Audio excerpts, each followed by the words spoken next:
Welcome to the Spiritually Hungry Podcast, episode 20. Yay! Woo! Why that feels like a bigger deal than 19, I'm not sure. So we are going to talk about one of my favorite topics today, and that is change. And our goal, or at least my goal, I'm not sure, I can't speak for you, but my goal is that at the end of hearing this podcast, you will not waste your life and jump on the change express. Immediate and urgent need for change. No matter the goal, the dream, or the healing that we have a need for, right? Because everybody has desires and wish lists. The path to get there might require many things, but there's only one thing for certain that it does require, and that is change, the need for change, the desire for change, and most importantly, the seeking and running after change. Now, and I like talking about this a lot, so I've given it much thought. In fact, my next book is called Change Junkie. And this word is one that I think strikes fear in most of us when we hear it. It's something we crave, something we desire. We usually seek it externally, whether we say I'm going to move to a different state, or I'm going to change my neighborhood, or maybe I'll dye my hair purple, which I did once. But that kind of change is just going to be a Band-Aid of sorts, because real change requires continuous effort, thought, and really being able to see every challenge as an opportunity for growth and transformation. But the thing is that when we think about change, right, our first relationship with change, it's usually connected to some kind of painful memory or something that was forced upon us or thrust upon us that we didn't actually desire. So when we think of change that way, of course, it actually does sound quite undesirable. Right. And I think that's an important point, because you said when people think about change, it scares them, because we often just attach that word to what happens to us that we don't want, right? To a negative experience. But reality is we all change, right? We all of us, and most of us at one point wore diapers, and most of us, right, are no longer wearing diapers. Some might again. Well, some might again, you never know.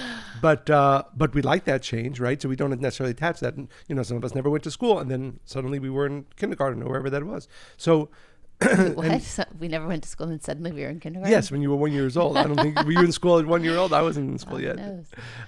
Yes, with the child prodigy, you made it into pre-K early.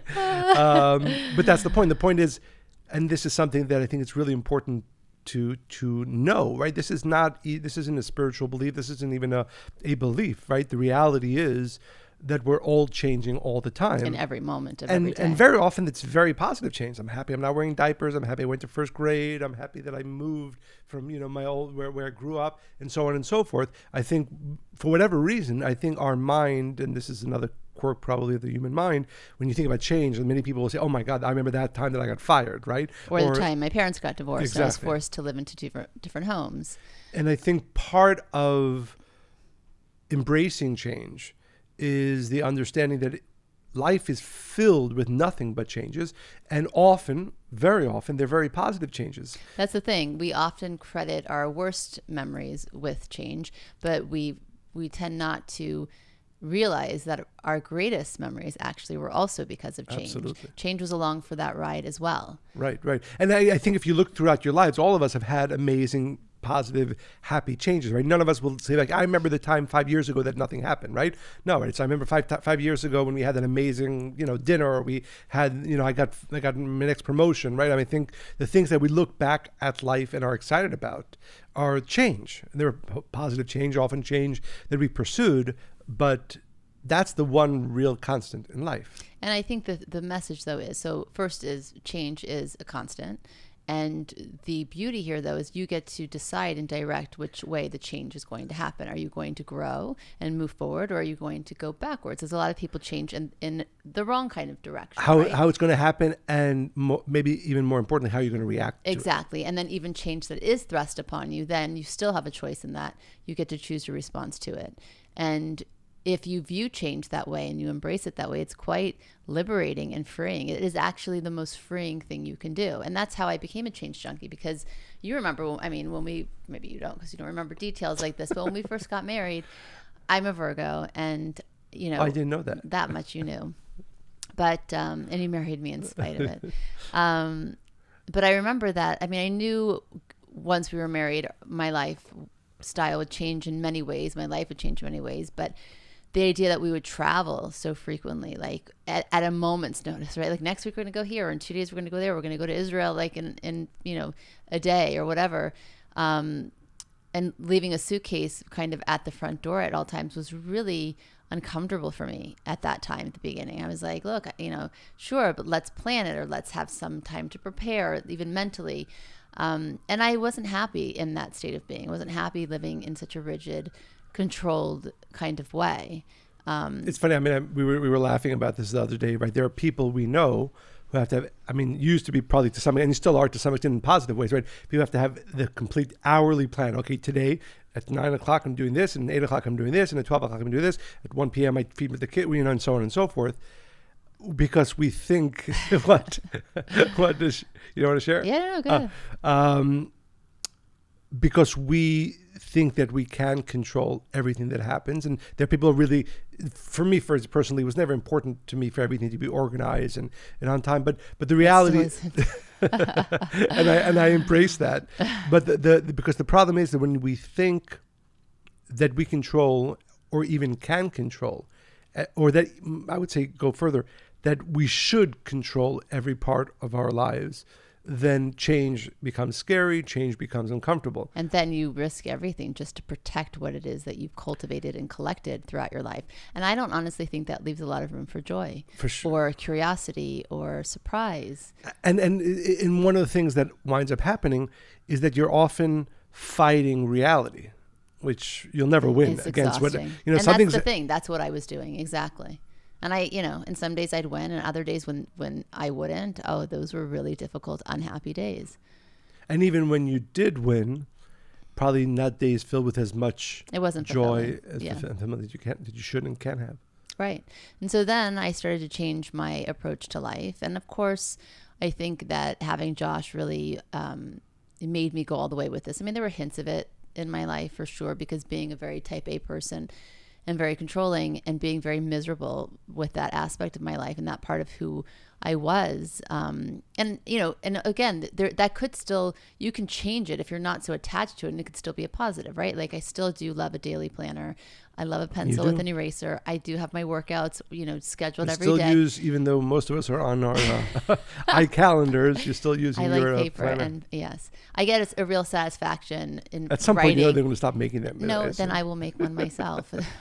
I like writing what I've done. Actually, there's something that happens psychologically where you get that reward feeling. Like, I forgot what it's called, but you actually, something happens inside of you. Like you feel like you really accomplished something. It works. Yeah, I remember the one time that I haven't been able to do this since, when I got my inbox down to 0 or close to 0. It wasn't really 0. Yeah, I've done that once in my life. Not quite the same, but close. I heard that there's actually a message that comes up on your emails when you get your inbox down to 0. I've never seen. I've never seen. I don't think I'm ever going to see that. Life goals. But anyway, so my point is that there are things that in a healthy way, that structure works for me. But by the way, if something came up in the morning and I had to move my workout to the evening, and I would roll with it, right? Then you just start to approach life with a flexibility, with an openness that makes you not fight the universe, but you're actually one with it in every single situation, whether it was planned, forced, welcomed or not. It becomes this thing that kind of just propels you forward for growth and happiness. So we are going to talk about a lot of different tips and tools. There's 2 questions that I get asked a lot regarding change that I'll share a little bit later. But there is a very apt saying that says change occurs when the pain of remaining the same is greater than the pain of changing.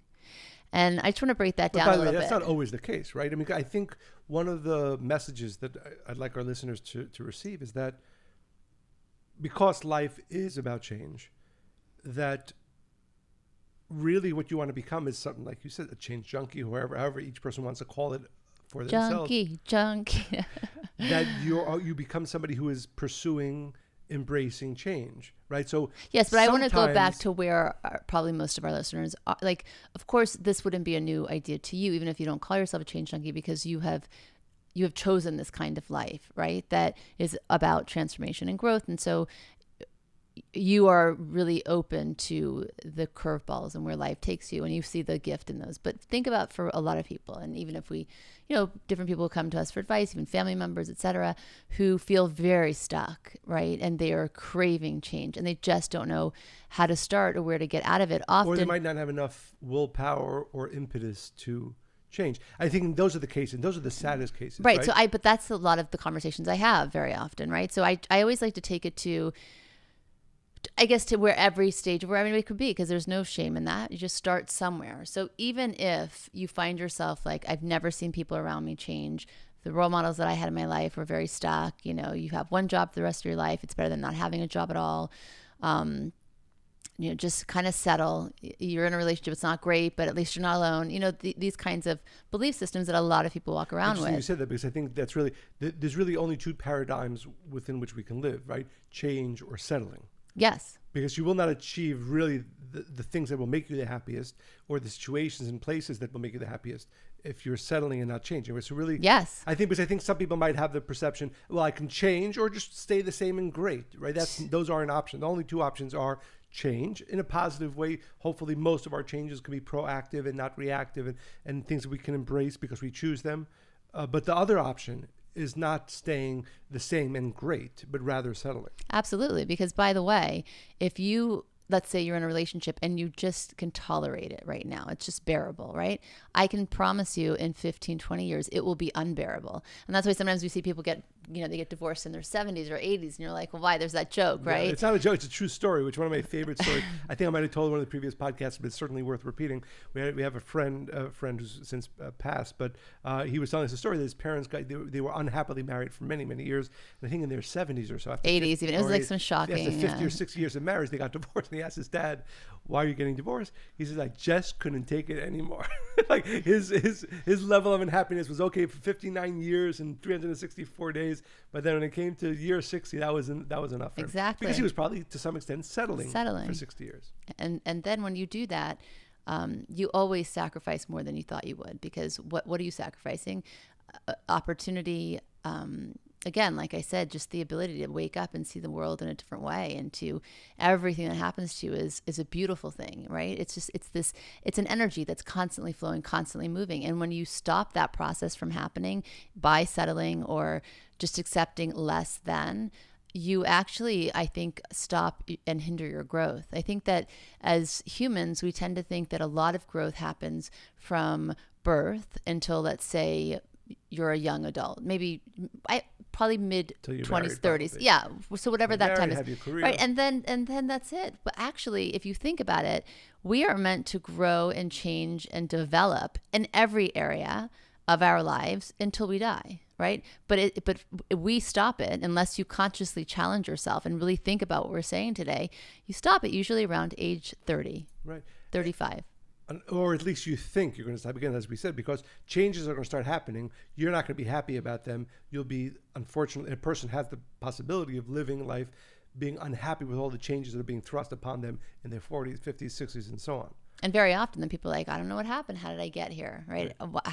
How did I get here? And they didn't even know, because they weren't really paying attention to those changes that are happening automatically every day. And therefore I think the first message really is the fact that first, change is happening. You don't have a choice.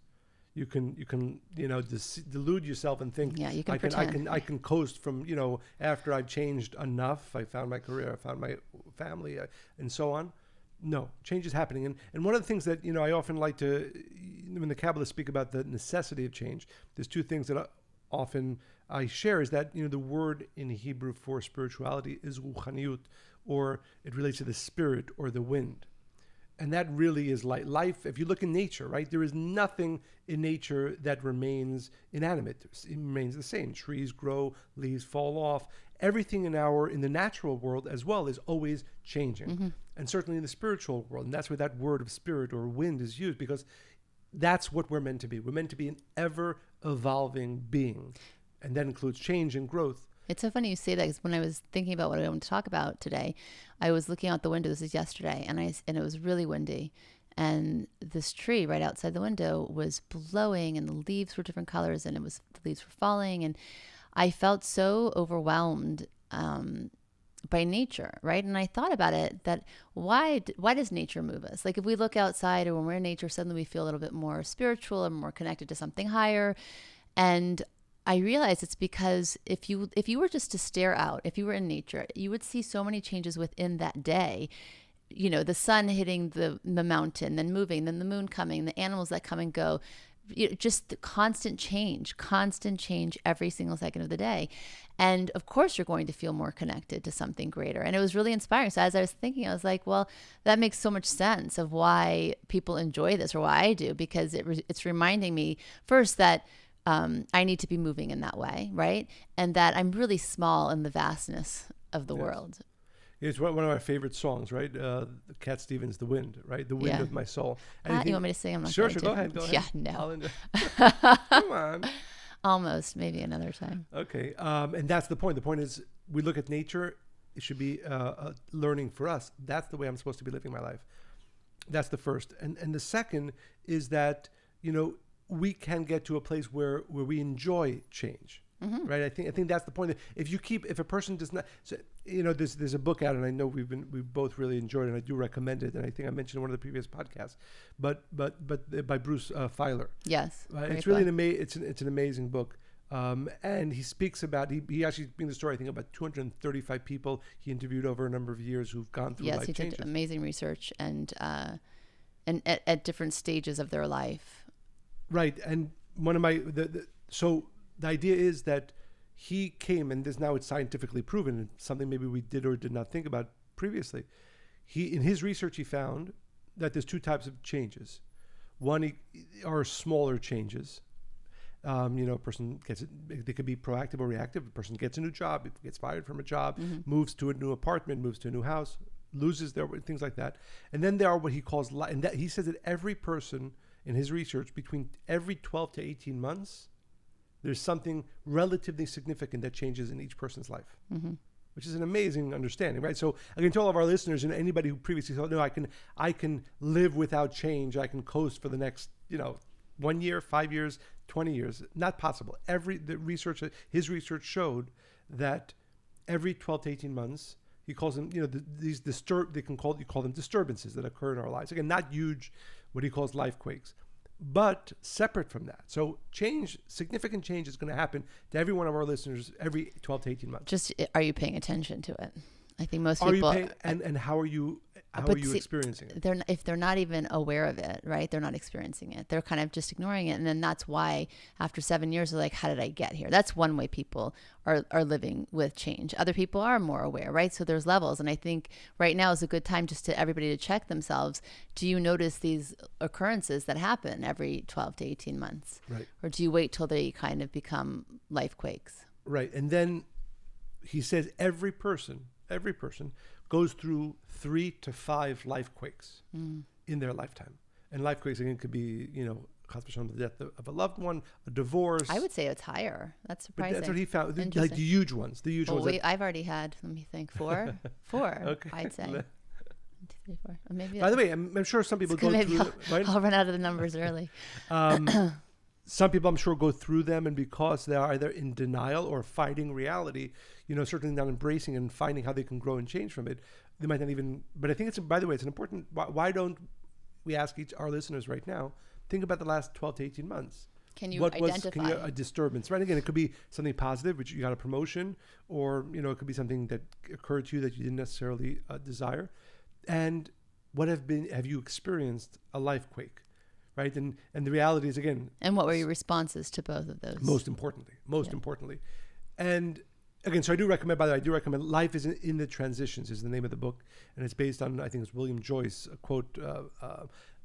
But I'd like to give a little bit of the spiritual background into why change is so important. For me, this is maybe the most important spiritual understanding around change. There's a section in the Talmud that says, every baby before he or she is born is taught all the wisdom that they will need for the rest of their lives. Deep wisdom, complete wisdom. And then as we enter into this world, it says that we are hit on the top of our lip and we forget all the wisdom that we received. And then the purpose of life is to regain that wisdom, to regain that knowledge, and live life with understanding, mindfulness, and wisdom. And the question that the Kabbalists ask is, well, if you're going to forget it all anyway, what was the purpose of teaching, of gaining all that wisdom? And the answer to that is that the only way we're actually able to take back or reawaken the wisdom that we've received is if we've received it once. So that we don't come into this world as a blank slate. Mm-hmm. We come into this world with residue of great wisdom. And if you look at life in that way, which is that I'm not... So you're saying every soul, no matter how elevated or lacking they are, yeah, comes with that. So everybody has equal opportunity to live their best, to rediscover what all they know. The wisdom. Yeah, there's not one person, every single one of our listeners, every single person in this world. Really, even the lowest souls that have done lowest souls. Horrible. Again, I think there's certain extreme examples. Maybe they received it or not, but that's secondary. But the point is that when we come into this world, we are implanted with all the wisdom that we will ever need. But we have to earn it. So therefore, when we enter into this world, we forget it. And life's goal is not to learn anything new. And that's why so often in life, and I've heard this from so many students who say, what I learned resonated. it felt familiar. Like if familiar it came from something inside. And that's really true. How do you know if you're aware, but how do you know if you've come to true wisdom or understanding? If it's something that, oh wow, that actually feels like it's coming from within me. That really resonates with me, as opposed to, like if I went to learn, I don't know what, jujitsu, when I did once, but it's what I'm learning is not, I could never tell you that resonated within me. It was something that I was trying to enjoy learning and doing. But so the point is that each one of us was implanted with that great wisdom, and we come into this world, and the goal is to find the ways to relearn that wisdom and live our lives based on that, which actually is indicative of a greater teaching, which I think is both beautiful, inspiring, but so important to understand as it relates to change. There's a famous business writer, his name is Jim Collins, and he talks about, there's a very famous book called Good to Great. He also wrote Good to Great for Nonprofits. Very interesting work. He did a lot of research. How do, companies, nonprofits, how do they become, not just good, but great? And there's a phrase that he uses, and let me see, I wrote it down here. Oh yeah. He says that, because I think sometimes when you talk about change, the question that people ask, I like who I am. I'm sure you like who you are. I really like who I am, right? Yes, I'm talking about myself, not talking about the listeners, right? No, Yes, but before I chose this path, right? And even now, right? I like who I am, certainly more than I did before, but I'm still trying to identify aspects of myself that don't serve me and that bring me down rather than build me up, exactly. right? So and then at the same time, while trying to enhance and grow the characteristics that I have that I think are good, right? Exactly. And I think this is the point. So he says again. So Jim Collins says that you have to preserve the core while stimulating progress, right? So let's think about that. Preserving the core of who you are while stimulating progress, or you can use the word change. So this is the understanding, and I think it's really important to for every one of our listeners to really internalize this concept. Like we said about the wisdom, when each one of us came into this world, what we call our soul, our essence is pure, amazing, powerful, and endless.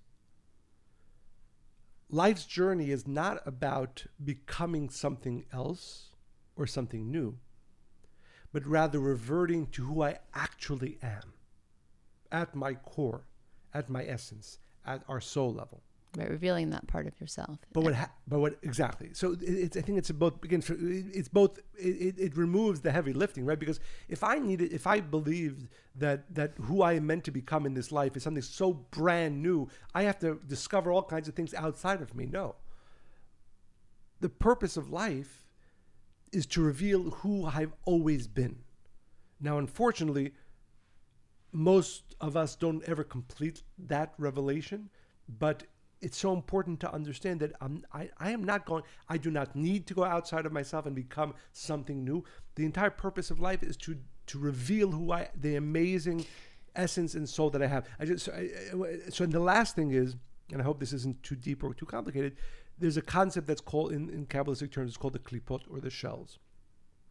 Every fruit, right? Most fruits, banana, orange, you have to peel the shell, the covering, and then you can enjoy the fruit. Most things in the natural world have a shell, an egg. You have to peel the egg in order to enjoy the shell before enjoying the egg, and so on and so forth. And that's how we need to view ourselves. As I sit here now, my essence, my soul, my greatness, my power, my wisdom, it's all in there. It's all in there, in my soul. Hopefully, in the past 47 years, I've been able to remove some of the shells, some of the layers, to allow my innate, inborn soul to show its greatness. And therefore, the process and progress of life is not, again, going outside and becoming something new, but rather allowing the removal of those shells to actually reveal who I am. And this is the purpose of change. So it's really interesting, because I think that's why you see such different ways people live, right?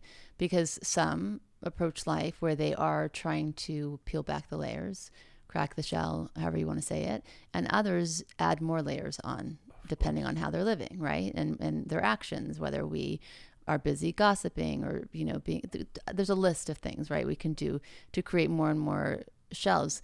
I remember because I wasn't raised in a spiritual home, and when I really started to search for meaning and purpose and answers to life's questions that just didn't make sense to me, when I started to go and seek change and growth for myself, I had to go back to picture myself as a child, because that was who I was, right?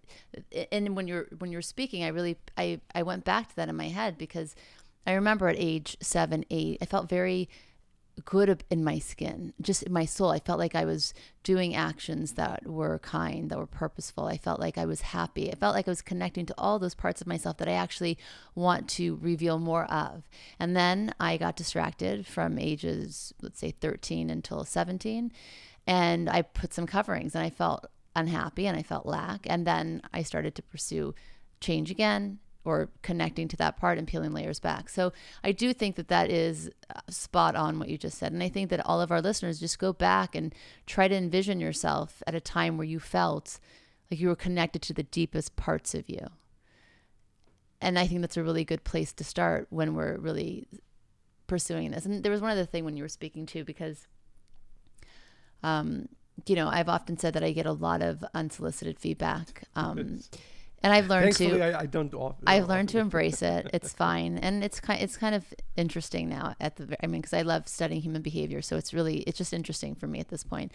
But I remember there was one person, and he was kind of a bully for sure to me, and he went around telling people that I wanted to be so and so, like somebody that everybody really admired and respected. And this was the tale for many years, many years. Oh, Monica wants to be this person. And I remember one day I was like, no, I don't want to be her, and I don't want to be anybody else. My whole life, I've just wanted to be me. I'm just trying to be me, right? And I think it just goes back to exactly what you're saying. Me is that truest, deepest, purest part of myself. Right. And I think, and I would really underscore this understanding, because I think it's what creates the drive to change. Because if you just go to somebody, or even one of our listeners is listening to this and saying, oh, what does that mean I need to change? And more than that, it's the focus of change. I think that what you're saying, it's like a perfect prescription, because now you don't have to look to the left or right or the other person or try to be more like them or learn something new or completely change yourself, like a new identity, right? Actually, everything you want, everything you can ever be, everything you will be is within you. It's just about discovering that. Without change, you can't peel the layers. Correct. And that's the point. Yes. The point is, whoever now, and this takes a lot of deep work. So what I would recommend to our listeners is really take the time and say, okay, what are the parts of me that I want to change, that I need to change, that I really feel are not part of my essence and pursue that change. So I think, rather than just saying embrace all change or push for all change. No, very focused change. Change for the purpose of removing the layers. And that would mean that I need to look inside and say, I have a sense, hopefully most of us have a sense of who I am in truth, what my soul is, my true essence. And what are the ways within which I behave? What are the places that I am? What are the places that I go that I know are not really? That cover it up. Exactly. Right? Because all kinds of behavior that we do covers. And actively and aggressively pursue immediately change in those areas. Yes. And it's interesting, as an aside, this is slightly related to this, but we had a conversation recently about somebody who was in there. I like the way you lean in. Well, I'm trying to tell. And I'm trying to, well, so somebody who was saying, "Oh, I'm changing," right? But in that change, they were also creating harm towards other people. Mm-hmm.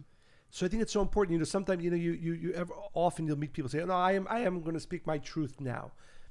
That's great. You're changing. Before you didn't speak your truth. Now you did. Yeah, but which parts of yourself are you speaking from? And is it hurting something? Right. Nobody can be the casualty of anybody else's behavior. Exactly. Okay. Exactly. So if you're taking people down in the pursuit of some great new change or truth that you've discovered, there's something that's not quite balanced about it. And chances are you're a little bit off the mark. And ask yourself the question, is that really coming from the best parts of me? Is that really coming from my soul? Because there's all kinds of change, right? A person could be a good person and change to be a terrible person. That's not the change we're talking about. and we, unfortunately, I've seen this too. And unfortunately, often in the pursuit of what they think they need to change because they're unhappy, they actually become a worse person. I've seen that too. So change is going to happen. Change is necessary to reveal truly who you are, and therefore pursue change, but for the purpose of removing the shells, like we said. And I think we're going to say something else. There's one more point that I wanted to add to that. No, go ahead. That, and this is also a very important understanding.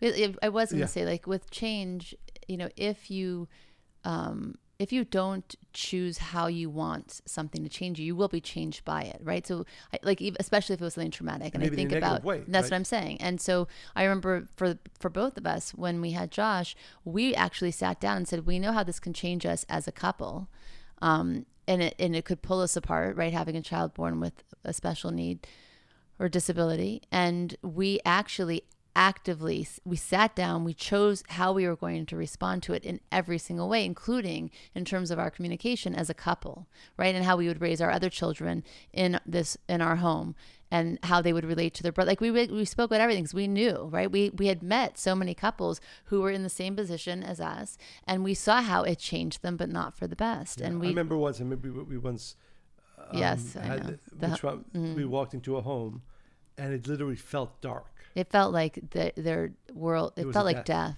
Yeah. It felt like death, and that is how they handled. And we also, by the way, went into homes, and it felt like joyful, right? I mean, and I think you just touched on a very important point, which is, right? We talked about the disturbances. Every one of us in the next every 12 to 18 months goes through a relatively significant change, and then again, about 3 to 5 times in our lifetimes, there are going to be the life quakes.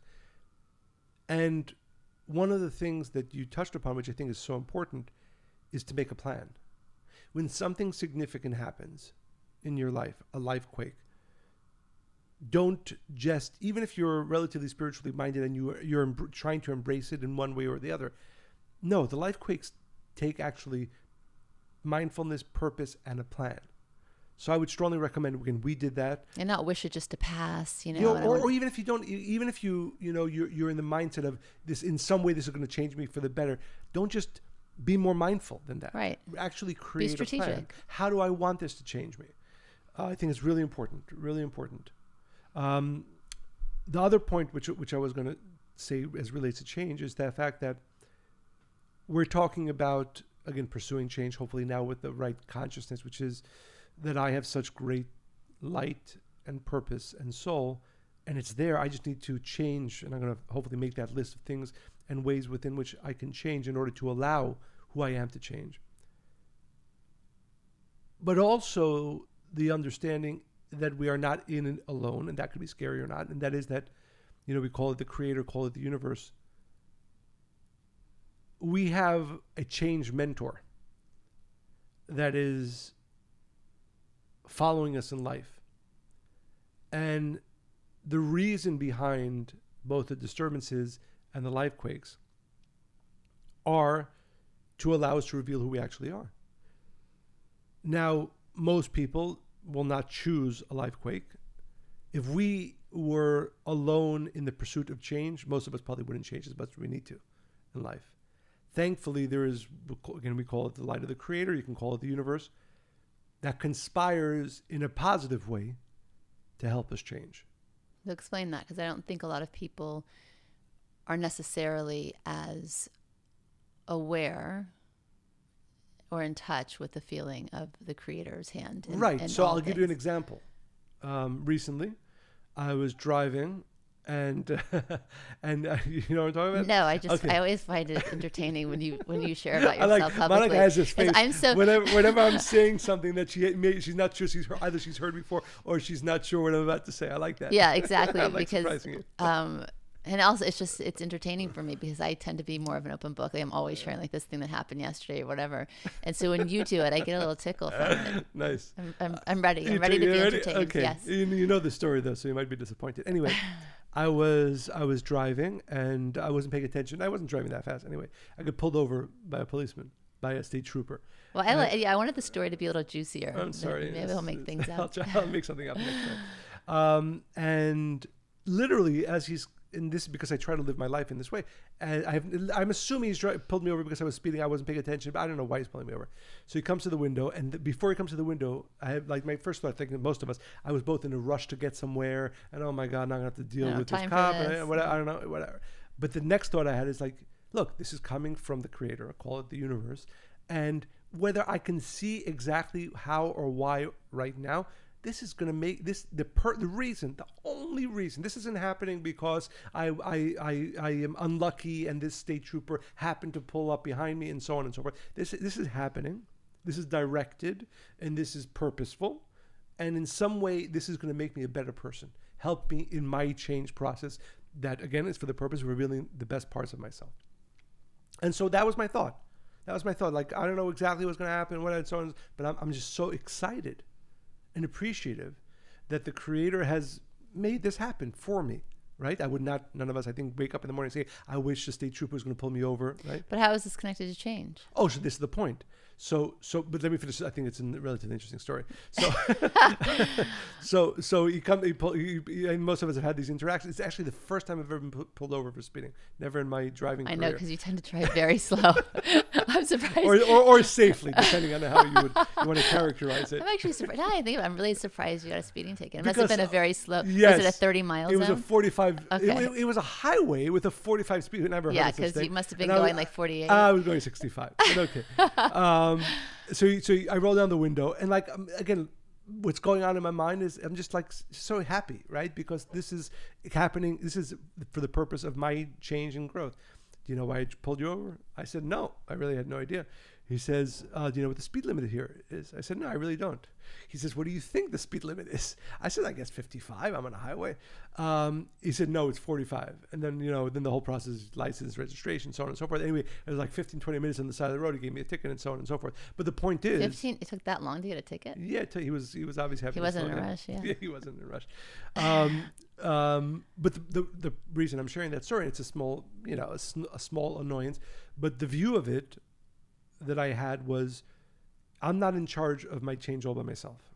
There is the light of the creator purposefully putting things in my life that are going to help me change in ways that I know and in ways that I don't know. And I think that's important. I think sometimes we'd like to both know and control the changes that we need to go through. We don't. Sitting here today, even though this morning as I began my day, I have a focus on what I want to change, how I want to change, I also I'm excited about the fact that I actually have a change mentor working with me. That force that loves me, that knows what's best for me. Because you trust that everything is set up for your greatest good. Right. And that the process of everything is ultimately the purpose.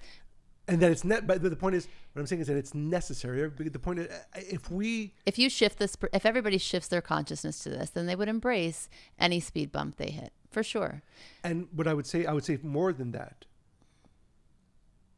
That unless you're actively embracing this thought, it will be more difficult to embrace the life quakes, right? So the disturbances. Right. It's like you want to train yourself little ways every day so that when the big things come, you have enough muscle to flex. I think that there's a few things that happen, and fear, I think, plays a big role in this of why we don't change. There's three things. Well, I'll go over two of them. One is that we think that new equals bad. And so I'll give you an example. There was a 2010 study conducted at the University of Arkansas that found that people overwhelmingly found older or more traditional objects or behaviors to be preferable. So older or more traditional objects. So they did this. Like furniture? Okay, I'm going to give you an example. So they did a chocolate taste test. One group was told that the company had been producing the bar for 3 years. The other group was told that it was producing the chocolate for 73 years. Okay? Overwhelmingly, the group that thought the chocolate recipe was 73 years old rated the chocolate much better tasting than the group that thought the recipe was new. So we have a built-in rating system that says new equals bad, which new could be change, right? Because what if the change is worse than what is currently? So I think it's important to kind of... Is that what the study proved? That is. Being aware of this response is a good way that we can stay on track of our habits that we're trying to build. So everybody, you remember the new Coke? There was the whole debacle? Yes, exactly that. And if you look at the vintage bottles of the Coca-Cola, you're going to get like the authentic and the classic. It just takes you back to that. Because this chocolate was identical. Okay? The only thing that was different was the information they had about how long the company had been in business. So... And that's why, like, people who try new products and they're open to it because they like change, right? But the point is, we can all get there if we understand how important it is. So I thought that was really interesting. So the second thing is another thing that gets in our way is, what if the change that we are trying to create is worse than where we're at? So I know a couple who is overweight, and every year, one person, the husband, he decides he wants to lose weight, right? He starts to eat really healthy. He works out. And whenever this happens and he starts to actually show progress and lose weight and he's feeling really good, so their relationship starts to deteriorate because she's feeling like she's going to be left behind. Really? And what if they're different as a couple, and that now, he's going to be something else, and she's not comfortable with this kind of change. And she's not aware of this, but she's sabotaging for him. And then he goes back to his old habits and he's still overweight. So I think, again, another way that we trip ourselves up is we fear that, again, and it's kind of connected to settling, but like, I know this, better the devil you know than the one you don't. I don't mean to cut you off, but one of my favorite, and I do recommend looking this up. I think this is an old SNL skit where they have, often on TV they show like the amazing couples together, and they had, I haven't seen it in many years, but it was called, I believe, Lowered Expectations, and they showed like these two like really mismatched couples, how the couples that settled, right? Usually on TV you see like the amazing couples. I do recommend. I haven't seen it in years, but I think it'd probably still hold up. I'm actually, after this podcast, I'll watch it again. Let's watch it together. Yes. So I think our listeners really should stop and say, okay, where is fear or some kind of belief system I have that's making me reject change or resist change? And I would say that it's also related to what we spoke about earlier. Every person who's pursuing change has to make sure that it doesn't harm other people. Right? I think that there's that, I think sometimes when we either see a person's changing and now, they don't want me in their lives or whatever, that might change can have that negative effect. And what we're saying, if it's spiritual, if it's real change, if it's change that's really revealing who your beautiful, powerful essence is, it can't be hurting for the most part, right? Again, I know there are times, for example, there's certain times couples do need to do, it's the right thing for them to get divorced. I'd be very, very mindful of any harm or negativity that impacts other people while I'm pursuing my own change. I would say 95% of the time, you better make sure that your change only has positive impacts on those outside of yourself rather than having any negative impact. And then I do want to talk about, because I think that change can be uncomfortable, right? But eventually it becomes something that you seek and you really enjoy if you make this a way of life. So a successful life is actually a life of comfortable discomfort, right? Because it's ways that you're actually ultimately, when you get to that place of change and growth, you're going to feel really great and happy. And when you were talking earlier about, small ways every day, I do liken change to my workout, right? Anybody who's, let's say you have a goal and you're going to the gym, so you start working out and you start to sweat. You have a goal? I thought you just enjoy exercising so much. Yeah, the goal is endorphins and Okay. utter bliss and happiness, and strength. I mean, so many benefits, right? But so, and you start to feel that as your heart rate goes up, as your muscles start to get pumped, you start to sweat, right? You're not in a zone. And when you get to that place, at least for me, I'm like, okay, how can I push harder? And then when I get there, I keep pushing harder. And I do this thing in my mind where I can do anything for X amount of minutes. That's when it gets really, really hard. And then, of course, you get over that point and you start to feel that high, that euphoria. Now you're giving me that look. So growth isn't easy, but choosing change over comfort takes courage, resiliency, and self-love. And I think that is what change is. I think that's the gift that you give yourself. And again, I think that the word, I wish it had a better connotation, but I think that's part of what I hope to accomplish today is that our listeners will say, not only is change going to happen, I'm going to train myself. And it's so important. Change isn't something, when the life quake happens in 5 years, that's when I'll embrace change. No, embrace change all the time, so that when the life quake happens, you're ready. It doesn't even affect you in the way that it would probably affect somebody who never pursues it. And I just want to talk about this. There's two questions I get asked a lot when I'm asked about change.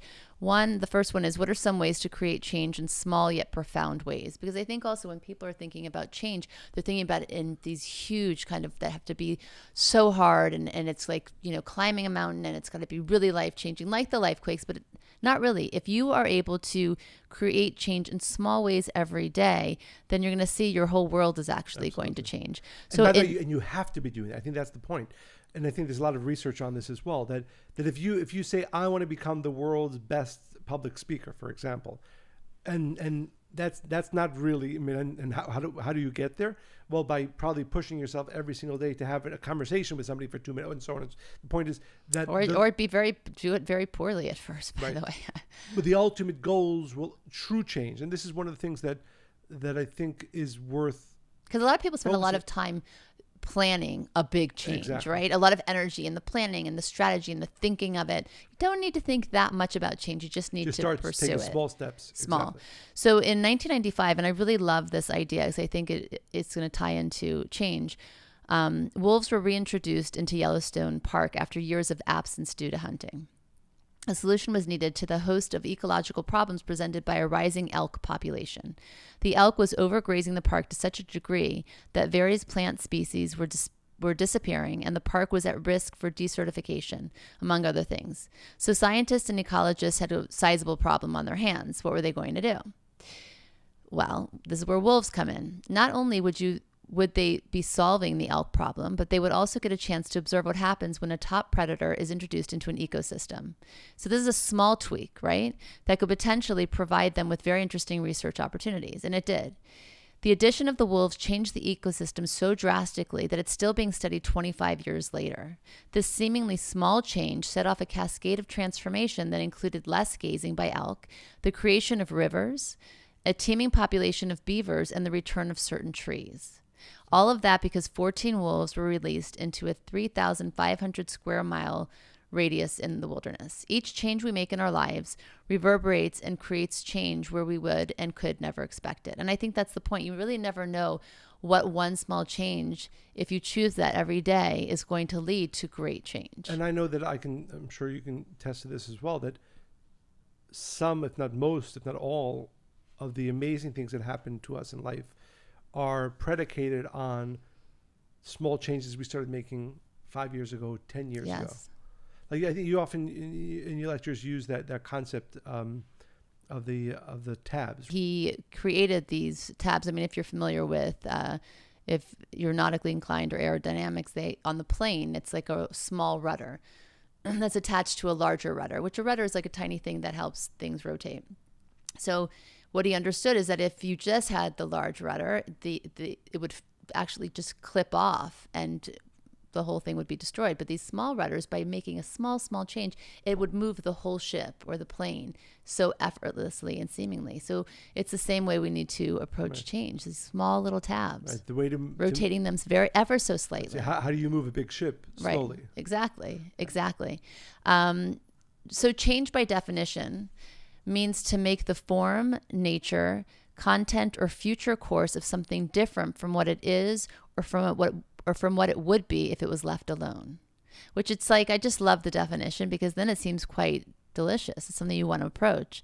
You have to be an active participant in change. So first, start small. Whether you want to switch your career, you want to make a new commitment to your health, you want to transition to veganism, you want to climb Mount Kilimanjaro, set your vision and think small. And it's the opposite, whatever. Kilimanjaro. If you want to climb Mount Kilimanjaro, set your vision and think small. Could be wrong.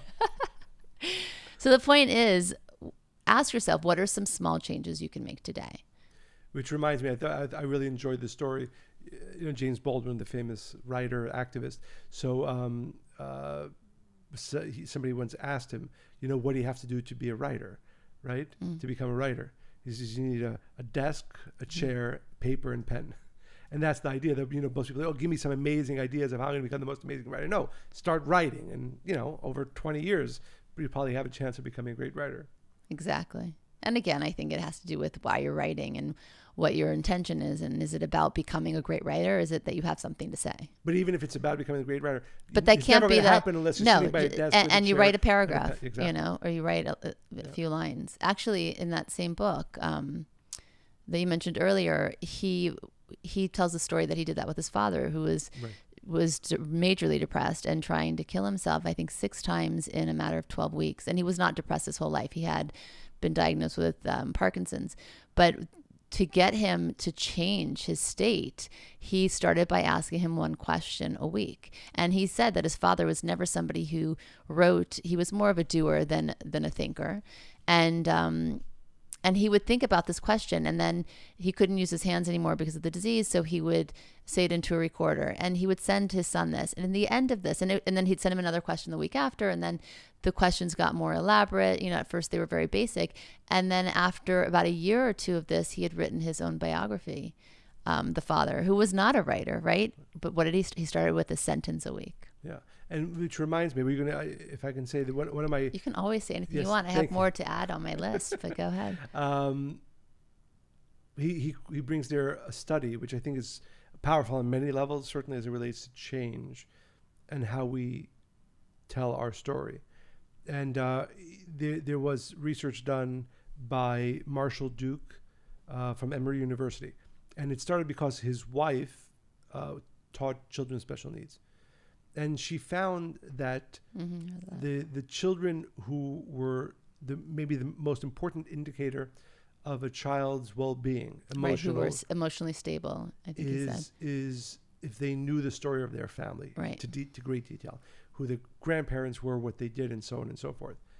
Well, even how they succeeded, how they failed. They knew the story of where they came from. Exactly. And so hearing this from his wife, was also a psychologist. He began doing research in this area, and he found this to be true, that when people really know their family history and where they came from, it makes them much stronger and happier and emotionally Well, they have healthier. a sense of belonging. I mean, right. So, and Bruce Feiler uses this example, which I thought, again, I think this is for I think many of our listeners, hopefully a life-changing understanding. He said there's 3 types of stories that families tell. One is the ascension story. We came from nothing and we made it amazing, and now you're here, right? Yeah. Right. This is the descending story, which missing is some facts there. Yeah. Well, yeah, but that's of course. But the descending story is we were once very wealthy and we lost it all, right? That's the descending story. And the most important, and the third type of story that families tell is the oscillating story, which is we once were doing really well, then it got really hard, we lost most of what we had, but we made it back, and then you were president of the bank, and then somebody's family member got sick, and so on and so forth. Exactly. And he said that the healthiest people, children, are the ones whose family told the oscillating story. the story that's filled with change. It's not just, oh, things were terrible, then they became amazing, or things were great and they got terrible. That story does not create a strong child or a strong family. But the oscillate becomes the life that is filled with the ups and the downs and the changes and the growth, which I thought was a really important understanding. Sorry, but your list. Okay, so that was that. And then the next thing is that you should mess up. Allowing yourself to see your progress as imperfect is vital, right? I think often when we pursue change, as soon as something doesn't go as we planned or it looks like it's going in the wrong direction, we give up. But we are not perfect, and our pursuit for change is going to be imperfect as well. So it's super important to be able to mess up and to recognize its value, actually. And it might not even make sense at times, right? But just trust that it's for, like you said, you have a co-creator in change with the creator. And the third one is get curious. So just starting to do small things and change every day, you're planting seeds. And you should know already that your transformation is starting because you've planted seeds. So just if you were going to grow a tree and you put seeds in the ground, you don't actually see the tree yet, but you know that something is now starting, right? And is being created. And then you're going to observe it and you're going to nurture it and you're going to see the transformation that's happening. So this just really be curious. Notice how one change affects other parts of your life and see what comes from that, right? So let's say, for instance, starting small, right? If we go back to the beginning of the list, let's say you wanted to start a business. So you open a bank account. Right now you're putting money that you're setting aside to start the business. So now that you've put money in the account, you notice that you're actually sleeping better at night, right? Because that worry of you not actually starting your dream or cultivating this or creating change, now you feel like you're taking a step in that direction. So you sleep better. Now that you sleep better, you're actually waking up an hour earlier. Now that you're waking up an hour earlier, you're able to work out in the morning and you're clear, right? So you can see how from one step in the right direction, one step into change, if you're curious and you're watching for all the signs, you're going to see all these other things that come together from it. I would also add, there's I think a very important understanding in that, and that's why often the example of the seed is used, that actually what happens when you put the seed in the ground, actually it has to deteriorate completely before it's able to sprout a tree. So like you said, don't expect change to be an upward, purely upward trajectory. There's going to be the ups and the downs, and sometimes. But that's why people stop. They're like, "Oh, I'm going to try something else," but don't trust that it is working. And the other question I get a lot is, why is it so important to embrace change right now and to be open to making progress? And in a nutshell, it's because life is happening right now. Life is not happening tomorrow or the next day or a year from now. It's happening in this moment. One of the most sobering stories I can share about this is that a friend of mine, her mother died recently, and it wasn't unexpected because she had heart disease, high blood pressure, she was overweight, and doctors warned her repeatedly for many years that if she continued in this way, that this would be the outcome. And of course, her mother, took things seriously. She did. Over 5 years, she purchased a stationary bike, a treadmill, a stair stepper, a rowing machine, and an elliptical trainer. She did. Did you use any of them? All of those things. They all gathered dust. The treadmill supported a pile of books and magazines. The stair stepper was draped in scarves, and the trunk in the corner of her room was overflowing with exercise DVDs and books on weight loss. And, she had the jump ropes and the weights and the bands, everything. In addition to that, she had 15 self-help books on her shelf, and she did read all of them. It's not that she didn't desire the change, right? But she didn't lose any weight. And of course, it was painful to see because she had a desire for change, yet, and she put a lot of time and money into trying to create that change, but she wasn't successful. So the point is that, and I think in her mother's mind, because she was taking these steps, right? She bought the machines. She read the books. She was thinking about change a lot. She was thinking about this specific change, but she actually wasn't doing it. I think we can get stuck here. And I think that's why it's a cautionary tale. I think that you have to really, each one of us has to check ourselves. How much time do we spend thinking about an idea, thinking about how things will change? When we did the happiness podcast, it's when this happens, then that will happen, right? If, when, then. So I think that the same thing can happen with change. we can be so busy with thinking or dreaming about a different life or a different way or how things will be in my life when things do change, because we've identified that the thing that will make us happy is if this one thing changes. That's not how we have to approach change. Change has to be something that you work towards and you choose every single day in small ways, mess up, be curious, and then you're really actively living the life that you're meant to. And like you said earlier, you're revealing the most beautiful aspects of who you are. And therefore, I think I would say to all of our listeners right now, ask the question, first, how have I changed in the past week, month, year? By the way, for good and bad, I think that when we're having this honest conversation, it's a good place to start, because you might not identify any positive ones, but can you identify negative ones? And then realize, okay, where did I forfeit my free will? When did I not become an active participant in my life? Very important. And second, what am I doing on a consistent basis daily to change in the right ways, in the positive ways, right? Because unless you're actively pursuing change with purpose, then like you said, change is going to happen, unfortunately, often not changing us for the better person. Yes, absolutely. And I actually have, I want to share my manifesto on change with you. The first is change is necessary to become your better self. We've covered that one. The second is the more you know who you are, what you love, what you hate, what excites you, what drives you, the closer you are to achieving what you want. 3, be spiritually hungry. Yearn for something more, deeper, richer, lasting. No matter how great your life is, there's always another level and something new to discover. 4, continue always to celebrate who you are and where you are in your journey. Live life with joy, do what you love, and success will follow. And 5, change requires action, urgent and immediate, every day. Exactly. So I have a question for you. Oh, I was about to ask mine. Okay, you can go first. No, go. Okay, well. What was the hardest thing you worked on changing about yourself? Well, let me rephrase. Let's do that again. What was the hardest thing for you to change within yourself? The hardest. Or what did you work the hardest at changing? Well, there's something I speak about a lot, and I can use that example. I was trying to think of something else. So I'll give you 2 answers for the price of one. We'll see which one is the truth. You let our listeners know. I like that. I will. I think this is a running thing. You answer my questions for me. No, I just help you. Yes. So first, I think, and this is something that I have shared a lot, but. So you're going to answer change about you, your characteristics, or your experience? That was talking about your character. Very specific about how you want me to answer this question. I think because I think one is easier for you to answer and one is more difficult. Now I'm confused with the question. So let me it's my third attempt. What characteristic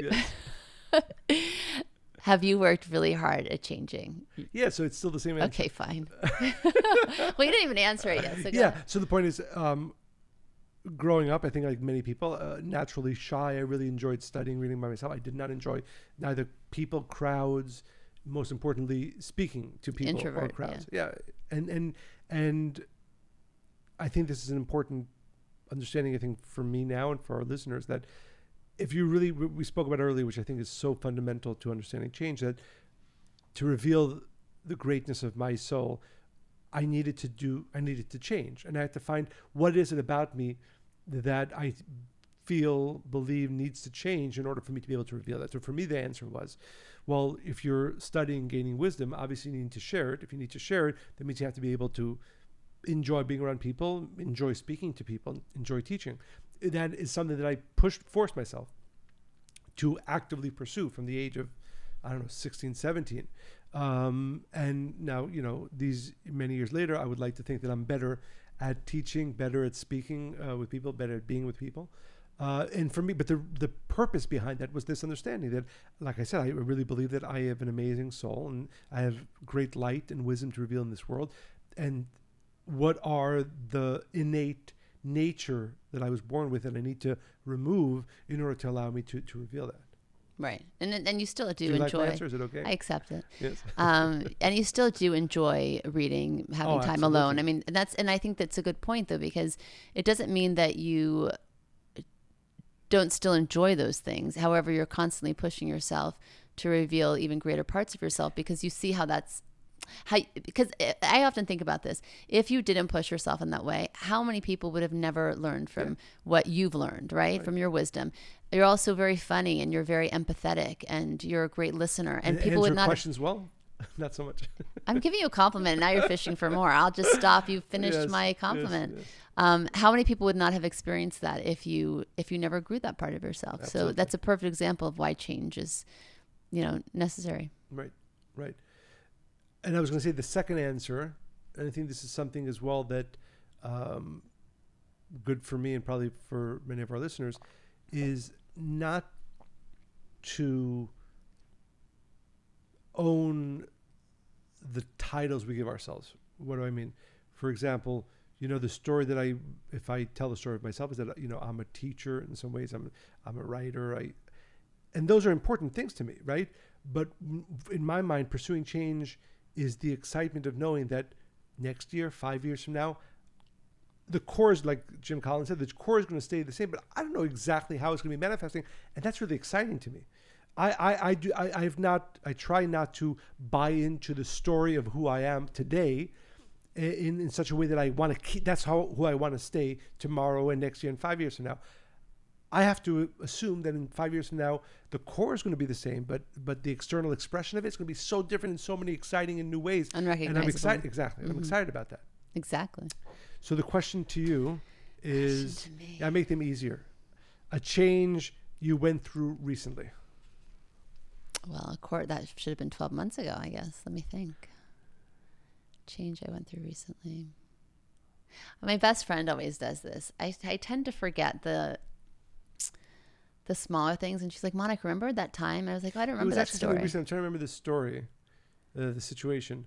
It was with one of our kids, and you did something, and then you came to me and you said, I realize that this is not a behavior that I want to have. And I do that all the time with our kids. That's what I mean. I mean those both awareness and those times when you choose to behave different, right? To behave, because I think that's the point. And I'm not saying this to make myself sound any which way, but I'm constantly having that dialogue with myself, right? And with me I really am. Especially in the, I play hard, I live hard, I do everything to the fullest that I can. It's just my personality, right? Like a workout's not going to just be one, it's going to be until I'm done, right?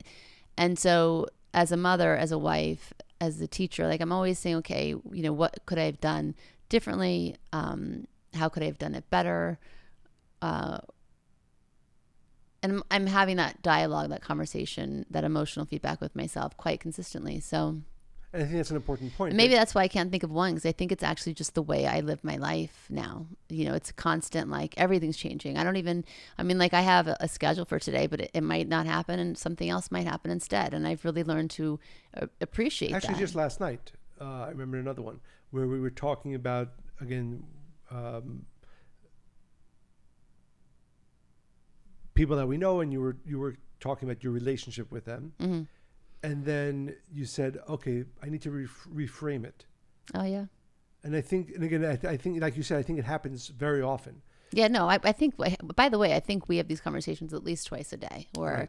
And I think, again, for our listeners, I think we're being a little opaque, a little vague. I know. We're not giving specific examples. But I think with that one last night, I think it's a really good one because it's a relationship I've had for many, many years. And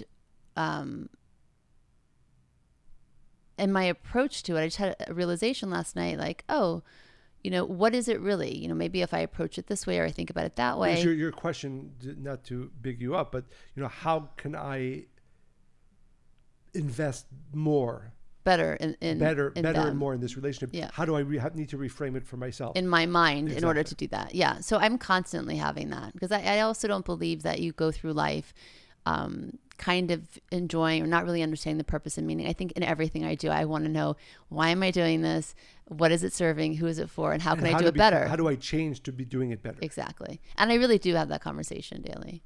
Thank God. I hope I always do. So yeah, I would love to, we got such two beautiful letters this week. Do you want me to share one with you and you can read one and I'll read one? I think we're a little bit short on time, so we'll share one this week. All right, listeners, Michael has shortchanged you, and I will only read one letter. And by the way, please continue to send your letters, questions, stories to Monica and Michael at Kabbalah.com, and we'll hopefully have the opportunity to share more and more of them with all of the rest of our listeners. So here it goes. I had a spiritually hungry experience that I wanted to share with you both. First, I have to explain that I hate and avoid at all costs driving in the city, New York City. I've lived in Westchester for 14 years, and I've always either taken the train or an Uber every single time I have to go to Manhattan for any reason. Those are expensive Ubers. I didn't really understand why. I just always got to the city some way, and that didn't involve driving. Now COVID sets in, and I won't take public transportation or Ubers. So on this particular day, last week, if I wanted to go to the meeting that takes place in Manhattan, I had no other choice but to drive myself. As I'm driving along Highway 95, I feel panic every time a big truck comes anywhere near me. All of a sudden, traffic starts to slow down as morning rush hour sets in. Being the spiritual student that I am, I decided to listen to your advice that you gave on Rosh Hashanah that if you're stuck in traffic, think of it as a gift and use that time to listen to Spiritually Hungry podcast. I turned on my podcast app and randomly picked a Spiritually Hungry podcast without looking at my selection. Within minutes, my car is full of the voices I love to hear to get inspired. Oh, thanks. This one is podcast number 9 on happiness. As I'm listening, I notice how my body's lurched forward as I'm driving and my hands clutching the steering wheel. Every time a truck goes by, my blood pressure goes up another notch. I realize that my belief system is that the purpose of all these tractor trailers is not to deliver products, but their main function is to run me off the road and destroy me. With every truck that passes, my stomach gets more and more anxious. All this is going on while I'm listening to the two of you discuss the concept of happiness.